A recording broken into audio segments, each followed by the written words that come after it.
Kõigepealt küsiksin tänase naisluksuri proovisõidu saate alguseks teilt, et mis teil viga on? Miks te tahate ainult linnamaastureid? Te ju näete, et autotootjad on selle ohvriks langenud ja teevad ainult neid. Ja teiseks, miks te tahate BMW 5. seeriat, Audi A6 E-klassi või midagi sellist? Miks te ei tahaks valida endale Briti autotootja Jaguari luksusliku sedaani või universaalkirjaga mudelit XF? Naisluksuri alustab. XF on läbinud uuenduskuuri, et pakkuda tahtajaid rohkem ostjaid, siis meelitada oma salongi.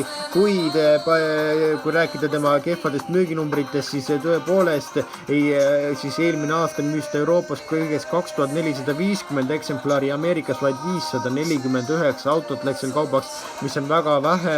Ja sellele võrdluseks BMW 5 seeria müüs eelmine aasta Euroopas 60 000 eksemplari ja Ameerikas 27 000, mis on üsnagi head tulemused selle klassi auto kohta, kuid XF-ist rääkides tõesti on tehtud palju muudatusi, et siis uusi kliente ikkagi saada ja teha temast hea auto ja ta on tõepoolest ikka veel elus, ikka veel võitleb. Tal on Vector siis juhtimisega pidurid ja 18 tolised valuväljad, pimeda nurga andurid, liiklusmärkide siis tuvastus ja ka adaptiivne siis isekohanduv kiiruse siis hoidik ja tal on ka siis mürasummutusega siis selline mürasummutus, et see kõrvaldab ära maantee müra ning ka salongis on olemas inisaator, mis eemaldab siis ebameeldivad lõhnad ja siis mingid allergeenitõus, nii et ei kuule tema siis mingit maanteemüra ja te ei tunne ka ebameeldivaid lõhnu.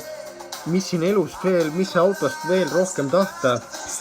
Ma ei usu, et 5. seeria seda pakub näiteks ja tagurduskaamera siis näitab, siis kuvab ka endast siis tahavaatepeegli pildi endast, kui seal on mingi takistus, nii et väga huvitavad asjad pakuvad väga palju siis vajalikkust.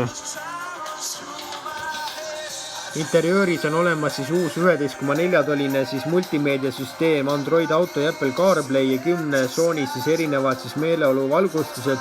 Interiööriga ei oldud ennem väga rahule, nuriseti armatuurlavu üle ja nüüd on tehtud see paremaks. Rohkem digitaalsust on seal olemas ja see tähendab siis omakorda seda, et see näeb rohkem on seal asju võetud F-Base'i pealt ehk siis Jaguari siis suure linnamaasturi pealt ning samuti ka on seal materjalid, osad on siis lausa Range Roverist pärit ja sisu näeb tõepoolest väga kena välja.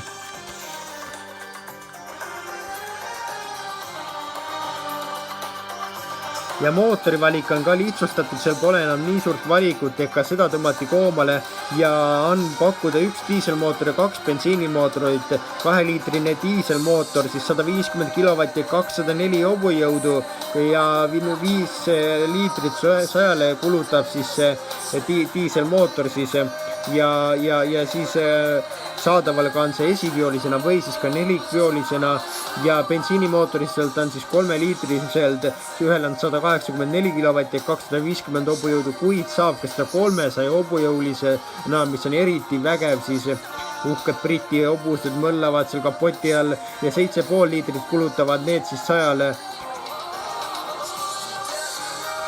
Ja hinnad algavad talle siis 53 000 universaalil paar tuhat eurot kõrgemalt, kuid praegu on olemas üks laoauto, mis maksab 20 000 eurot tavahinnast vähem, ehk siis 45 000 eurot, nii et autot on siin küll ja veel, minge ja oske endale Jaguar XF ja mina ei leia siin küll mingit põhjust, milleks vaadata BMW poole, võib-olla ainult sellepärast, et te teate 5. seeriat ja ei julge midagi muud osta. Jaguar XF on olnud juba mänguväljakul üle 12 aasta ja nüüd on aeg teda hakata vääriliselt hindama. Meie kohtume teiega juba järgmisel nädalal uues naisluksuri proovisõidu saateks, aga mine ja praegu osta see uus XF endale nüüd kindlasti ära.